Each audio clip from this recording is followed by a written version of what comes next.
A Deputación apoia con 1,5 millóns de euros o traballo das entidades sociais da provincia. Un total de 76 organismos recibirán axudas para o funcionamento de centros de día ou residencias e para financiar servicios ou programas dirixidos a persoas con diversidade funcional ou enfermidades crónicas.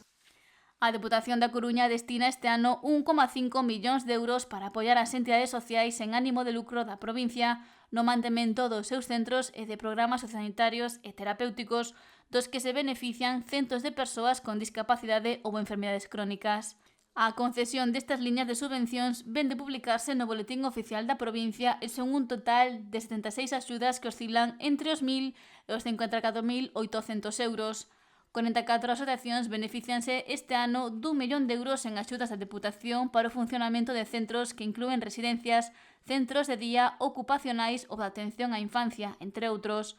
Entre elas destaca o Centro de Rehabilitación Psicosocial e Inserción Laboral para Persoas con Trastorno Mental Severo e Crónico a Creba de Noia ou a Asociación Íntegro de Persoas con Diversidade Funcional da Costa da Morte.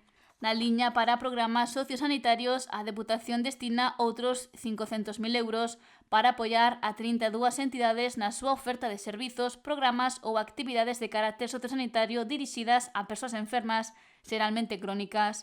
Polas súas especiais características, poden beneficiarse da atención simultánea e sinérxica dos servizos sanitarios e sociais para aumentar a súa autonomía, paliar as súas limitacións, favorecer a rehabilitación e a súa integración social.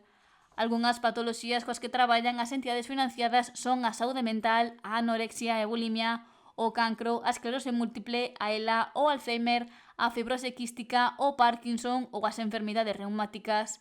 O presidente da Deputación da Coruña, Valentín González Formoso, destacou a importancia destas axudas para apoiar o funcionamento de entidades sociais que contribúen a mellorar a vida de miles de persoas especialmente vulnerables e as súas familias e subliñou o traballo fundamental destas asociacións.